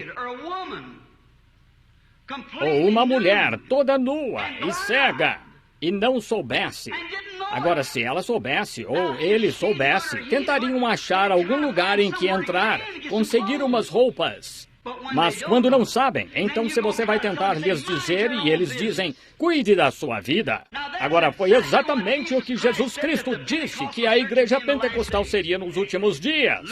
Mornos. E seriam ricos. Somos tão ricos quanto qualquer delas. Quando estávamos na missão, tínhamos salvação. Agora subimos aos altos escalões e temos mais multidões e coisas grandes e finas. E onde estamos? Exatamente como as demais. E Jesus disse isso.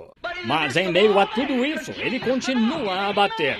Se alguém, indivíduo, ouvir a minha voz e abrir a porta, eu entrarei e cearei com ele e ele comigo. É a isso que chegamos. Nu, cego. Cego, realmente cego, espiritualmente cego. Não se poderia lhes dizer nada. Sabem, fomos criados muito pobres lá em Kentucky. Meu avô era caçador e um caçador muito conhecido. E caçava guaxinim. Não sei se vocês aqui, acho que não tem água suficiente no Arizona para se ter guaxinins. Mas lá tinham guaxinins. Eles caçavam guaxinins. Quantos sabem o que é um caçador de guaxinim? Bem, olhem os de Kentucky aqui, que coisa. Muito bem. Sinto que poderia tirar meu paletó agora e pregar um pouco. Eu estava um pouco acanhado, mas sinto-me muito bem agora. Que coisa! Quantos sabem o que é um colchão de palha? Bem, Tony, obrigado. Por fim voltei para casa. Sim, isso é ótimo. Que coisa! Pão de milho, canjiquinha. Oh, que coisa! Feijão fradinho e folhas de nabo. Já comeram? Ah, que coisa. Isso é... Agora, estamos bem agora. Sim, senhor, isso é bom. E vovô caçava guaxinins e tirava a gordura deles. E o que? Tinham uma latinha. Nós guardávamos aquela latinha de fermento em pó. Mamãe tinha uma com que cortava pãezinhos, com uma lata de fermento em pó. E fazia ótimos pãezinhos. Você podia pegar a parte de cima e o fundo se soltava. E colocava melado de sorgo ali e um tanto de manteiga feita em casa. Era muito bom. Cairia bem agora. E me faltou um pouco de melado esta manhã, assim, sabem? E algo assim cairia muito bem. E mamãe pegava esta gordura de guaxinim, e isto era a cura para tudo em nossa casa. Isso e o unguento para cortes de arame farpado. E ela, nos cortávamos e passavam aquele velho unguento para cortes em nós e água ras. E então, quando ficávamos com algo errado, pegávamos gordura de guaxinim e tínhamos um quartinho e havia um um sótão, tínhamos de subir uma escada assim. O corrimão era feito de galhos finos e nós, crianças, dormíamos lá em cima num colchão de palha. E então, em cima do colchão de palha, havia um colchão de penas, E então, as telhas de madeira foram fixadas à luz da lua, então ficaram frestas. E por causa da nevasca, ela colocava uma lona em cima de nós para evitar que a neve caísse em nosso rosto à noite, neste bando de pequenos Branhams. E dormíamos 2 no pé, e 2 na cabeceira, e 2 no meio. Dormíamos de todo jeito, espojando-nos lá como porquinhos, e nos aquecíamos. De vez em quando, um de nós saía debaixo daquela lona, quando o vento frio estava soprando, e pegávamos um resfriado. E ficávamos com aquilo nos olhos. E sabem, aquela coisa pegajosa entra em seus olhos. Mamãe a chamava de remela. Dizia, ficando com remela nos olhos. Bem, eu acordava de manhã e mamãe dizia, Billy, venha, está na hora de ir para a escola. E eu dizia, mãe, estou com remela nos olhos, não consigo enxergar. E meu irmão, Humpy, acordava. Seu nome era Edward e o chamávamos de Humpy só por diversão. E ele dizia, estou com remela nos olhos. Eu ouvia a velha lata de gordura de guaxinim ser colocada no fogão. Ela a descongelava e mamãe subia a escada e esfregava e massageava aqueles olhos. E acreditem se quiserem, a remela sumia. A gordura de guaxinim era um cura-tudo para olhos rebelentos. Mas eu lhes digo, passou uma onda de frio pela igreja e gordura de guaxinim nunca funcionará. Mas Jesus disse, aconselho-te que compres colírio, o Espírito Santo. Estão ficando tão cegos, a igreja está, que ela não consegue ver Deus, só vê sua organização. Ela só vê o que se pode ver diante de nós, nunca olha além para a breve vinda do Senhor. Gordura de guaxinim nunca resolverá isso. Mas o bálsamo do Espírito Santo abrirá seus olhos e você poderá perceber isso, a presença de Jesus Cristo. E Ele é o mesmo ontem, hoje e eternamente. Ele é Deus e Ele pode untar seus olhos com seu Espírito Santo. Você esquecerá que era metodista, ou batista, ou unicista, ou dualista, ou trinitário, ou da Igreja de Deus, ou nazareno, ou peregrino da santidade. Você será um cristão, nascido de novo do reino de Deus. Você seria algo. Você não terá que tentar dizer, bem, preciso fazer isto. Há algo em você que o impele a fazê-lo. A compulsão em seu coração o leva à oração. O amor divino flui para dentro do seu ser mais íntimo, até você não conseguir ficar quieto. As reuniões de oração fluem de você como a água de um poço artesiano. Quando era guarda florestal, por vários anos eu passava por uma grande nascente e ficava borbulhando assim. Eu me sentei junto àquela nascente certo dia e disse, por que está tão feliz? Oh, a água estava deliciosa. E eu tomei um gole de água e disse, por que está tão feliz? Está feliz porque os coelhos bebem de você? Se ela pudesse falar, diria, não. Porque os veados bebem de você? Não. Porque eu bebo de você? Não. Por que está tão feliz? O que a faz borbulhar assim? Se soubesse falar, ela diria, não sou eu borbulhando, irmão Branham. É algo por trás de mim, me impulsionando, fazendo-me borbulhar constantemente. Nós nos impulsionamos a fazer coisas, mas quando o Espírito Santo está ali, fazemos por amor divino.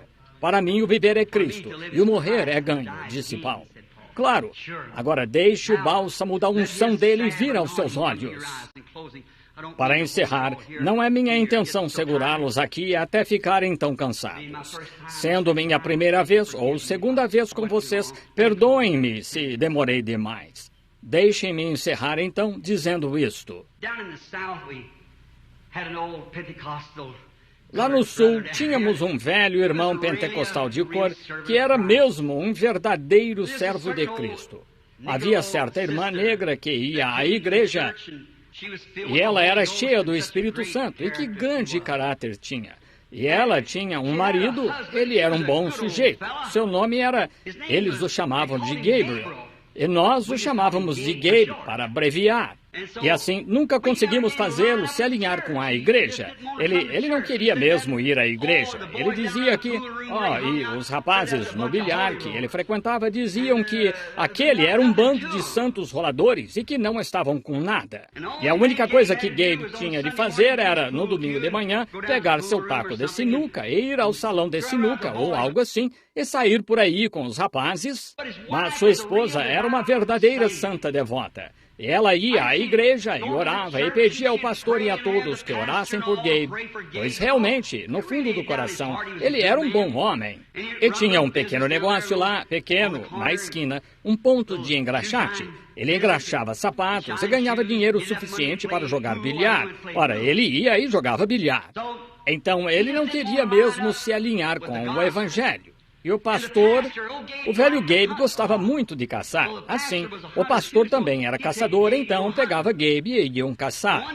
Assim, certo dia, depois de perambular o dia todo pela mata e pelos pântanos, eles estavam a caminho de casa aquela tarde. E tinham tanta caça que mal conseguiam carregá-la. Iam carregados de coelhos e pássaros e passaram por um caminho conhecido enquanto subiam. Subiram ao topo da colina, então desceram até a cidadezinha lá embaixo. Era sábado e o sol estava se pondo.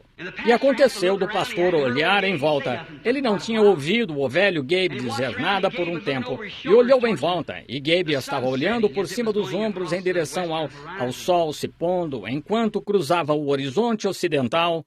E o pastor olhou para trás. Ele notou que Gabe não estava dizendo nada, mas olhando para trás enquanto andava. E assim o pastor andou um pouco.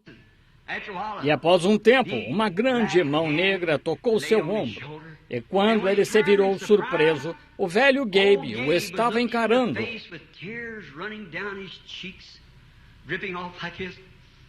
Com lágrimas escorrendo pelo rosto, pingando assim, ele disse: "Pastor, de manhã o senhor me achará bem ali no banco do pranteador?"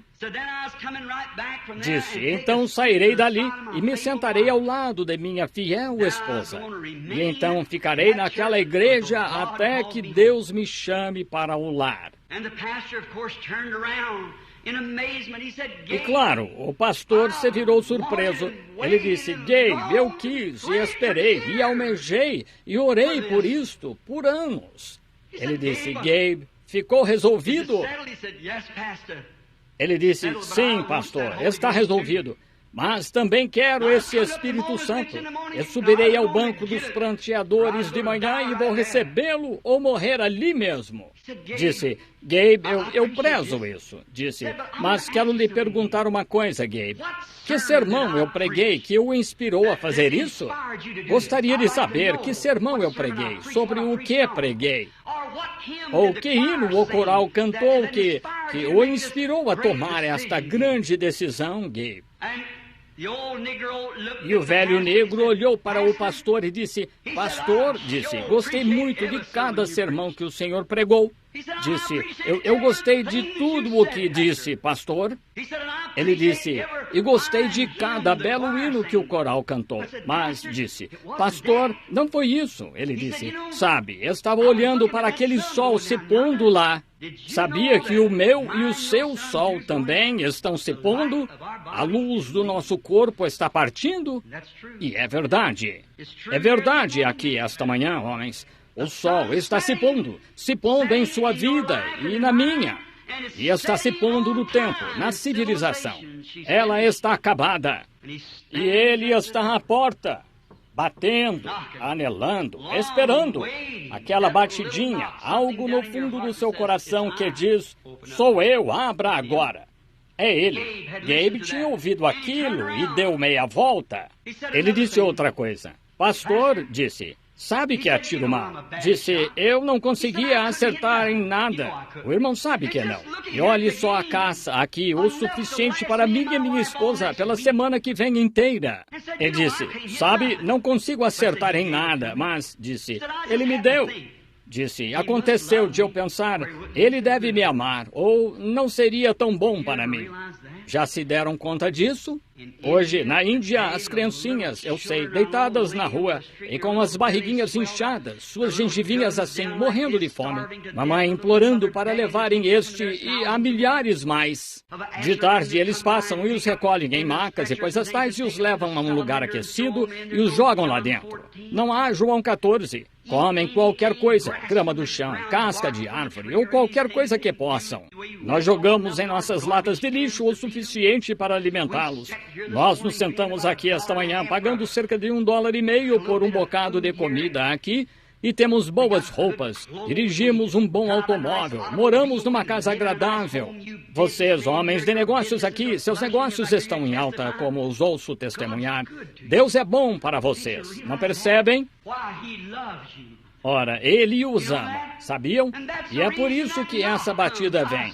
Estou à porta e bato. E se alguém ouvir a minha voz e abrir a porta, entrarei em sua casa e com ele cearei e ele comigo. Agora, essa pequena voz mansa que bate à porta do seu coração pode ter batido tantas vezes que mal possa se ouvir agora mesmo. Mas sejamos honestos. Honestos com Deus e com nós mesmos, só por um minuto. Aquela batidinha bem lá embaixo que disse, melhor refrear meus caminhos, melhor ser diferente, melhor me endireitar. Sei que há coisas em mim. Eu olho aqui, examino minha vida com esta palavra e vejo que estou errado em muitas coisas. Olhe em volta, veja quão bom. É a bondade dele que bate à porta. Não importa o que fizemos, quanto pecamos, quanto rejeitamos, quanto dissemos mais tarde faremos. Ele ainda está batendo em meio a tudo isso. E se algum homem ou mulher apenas abrir o coração, eu entrarei e cearei. Vejamos o que ele quer esta manhã. Vamos ver? Enquanto inclinamos a cabeça. Oh, meu Jesus, eu te amo, eu te amo. Oh, pela graça, para de te amar mais, Senhor. O que é essa coisinha que fica me dizendo em meu coração que é preciso me aproximar um pouco mais de Jesus? Que é isso? Você quer abrir a porta a isso esta manhã? Agora, por favor, toda a cabeça inclinada e todo o olho fechado. No fundo do seu coração, seja bem honesto, só por um minuto. Você tem uma batida tão pequena à sua porta. Vou orar só um momento e, sinceramente, você gostaria de saber o que é essa coisinha misteriosa em sua vida que você gostaria de deixar entrar? Você gostaria que ele entrasse hoje? Diga, irmão Branham, ore para que eu tenha a fé e a graça para abrir meu coração e deixá-lo entrar. Quero saber o que é isto, batendo à minha porta. Sei que há algo batendo ali. Talvez seja para eu me aproximar. Talvez seja um ministério diferente. Talvez seja para me render. Talvez seja para receber o Espírito Santo. Gostaria de levantar a mão a Deus e dizer, aqui estou, Senhor. Deus os abençoe. Isso mesmo. Oh, está em todo lugar. Tenho uma batidinha na porta do meu coração. Acho que 60% ou 70% das pessoas. De cabeça inclinada. Agora, nosso Pai Celestial. Há uma fonte, como disse o poeta, cheia do sangue tirado das veias de Emanuel, onde pecadores imersos sob a torrente perdem toda a sua mancha de culpa. Aquele ladrão moribundo regozijou-se em ver aquela fonte em seu dia e que lá possa eu, embora vil como ele, lavar todos os meus pecados. Agora, Pai, somos gratos por estas pessoas e algumas delas podem, sem dúvida, ter professado o cristianismo por muito tempo, mas têm a verdadeira convicção, o bastante, para levantar as mãos. O que seria, Senhor, se nem tivessem convicção de levantar as mãos? Então estariam além da redenção. Penso naquele lugar que uma alma errante poderia vaguear na escuridão e totalmente cega e sem saber. E ouve a batida de Deus e o entristece tantas vezes que finalmente ele nunca mais bate. E pega um credo ou algo e vive por ele o resto de seus dias para se ver desapontada naquele dia do juízo. Estou grato, Senhor, por essas pessoas que levantam as mãos e dizem, "Sê misericordioso comigo, Senhor. Entra em meu coração, Senhor Jesus, e revela-te a mim hoje." e te darei minha vida. Aqui estou. Se há algo em mim que não está certo, Senhor, e olho para a minha própria vida e vejo que há muito que está errado, então leva-me à tua grande casa de moldagem e molda-me e tira de mim tudo que é mundano e ímpio. E te agradeço, Senhor, por não ter chegado ao ponto de cruzar essa linha que se atravessa e nunca mais se pode retornar. Entristeceu o Espírito de Deus pela última vez, e agora não há como voltar. Como Judas Iscariotes e os demais que vendeu seu Senhor por 30 peças de prata. E nós vendemos hoje por popularidade e os cuidados do mundo e organizações religiosas e denominações e credos. Nós o vendemos por qualquer coisa. Ó Senhor, tem misericórdia dos corações honestos. Rogo por esses, Senhor. Com tudo que está em mim, peço misericórdia divina. E ouve-me, Senhor, ouve-me. E que este grande desejo com fé e sabendo que foi Deus que falou ao coração deles, é Deus que faz estas coisas. E que a porta do coração se abra agora mesmo e Jesus entre e se torne Senhor da situação, tirando todo o mundo e fazendo-as novas criaturas em Cristo Jesus. Cura os que estão enfermos, Senhor, percebendo que há tanto sofrimento, rogo por eles, Pai, que agora o grande curador toque seu ser físico também e o torne seu lar, sua habitação, onde ele possa estender suas mãos ao simples chamado, o pequeno e leve chamado do coração, e o grande curador estará operando. Concede, Senhor, ouve-nos hoje, abençoa todos que estão presentes, em nome do Senhor Jesus Cristo nós pedimos. Amém. Agora, de cabeça inclinada, bem humilde e suavemente, cantemos este velho hino da igreja. Eu o amo porque ele primeiro me amou. E creia agora que o que você pediu, que aquela batidinha que estava em seu coração, Jesus virá agora, calmamente, enquanto o cantamos.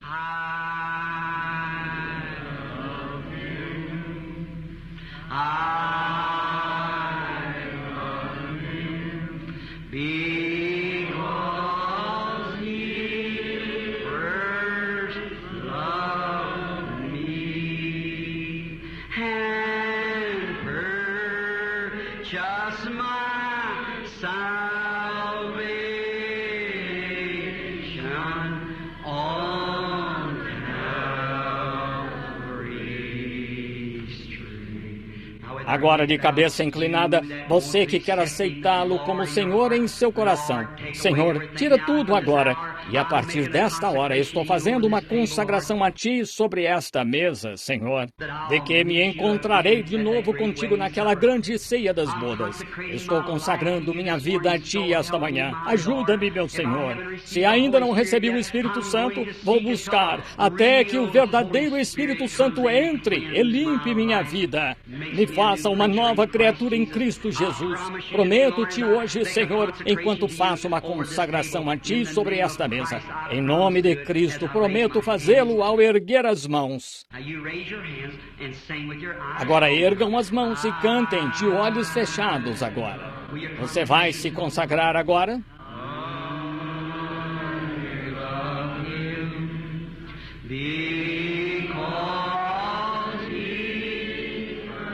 Deus, sê misericordioso. Pai, olha para estas mãos e concede em nome de Jesus. Just my salvation on Calvary's tree. Agora, quero que estenda uma mão ao outro lado da mesa e cumprimentem alguém. Digam, Deus o abençoe, peregrino. Foi um prazer estar aqui com você esta manhã. Isso mesmo. Todos se misturem. Metodistas, batistas, católicos, presbiterianos. Deus o abençoe, Deus o abençoe. As mensagens, às vezes, são cortantes e duras e nós queremos nos sentir bem acerca disto. Agora, Deus o abençoe, irmão. Deus o abençoe. Deus a abençoe, irmã. Deus o abençoe, meu irmão. Deus esteja com você. Deus o abençoe. Ótimo. Deus o abençoe, irmão Tony. Agora, fiquemos de pé só por um minuto com as mãos e o coração voltados para Deus, nosso Pai. Todos os credos, todos agora crendo. Agora, quando tiverem orado, lembrem-se, Jesus disse, quando orardes, crede que recebereis o que pedis e vos será dado. Vocês creem? Digam amém. Eu creio que recebo o que pedi. Consagrei minha vida a Jesus Cristo. E deste dia em diante, sou sincero quanto a isso, Deus. Andarei diante de Ti até que se torne tal realidade que eu esteja todo escondido em Cristo Jesus. Agora, o dirigente de cânticos está aqui. Cantemos aquele velho e agradável hino. Minha fé olha para Ti, Cordeiro do Calvário, Salvador divino. Gostaria de saber se a irmã no piano poderia nos dar esse acorde. Quantos conhecem o hino? Levantem. Agora vamos cantá-lo com toda a nossa voz. Minha fé olha para Ti, Cordeiro do Calvário. Todos juntos agora.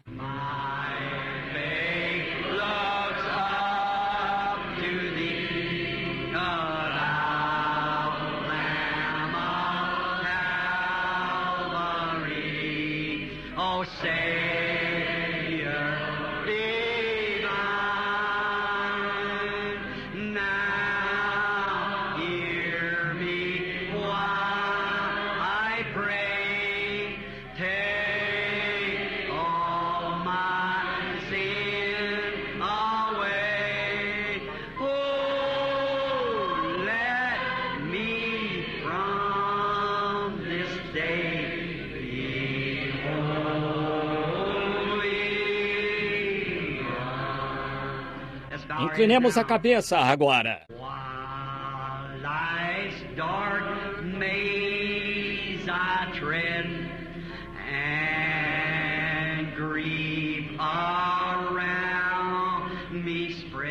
Lembrem-se, vocês vão se deparar com o mundo agora.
Vamos sussurrá-lo.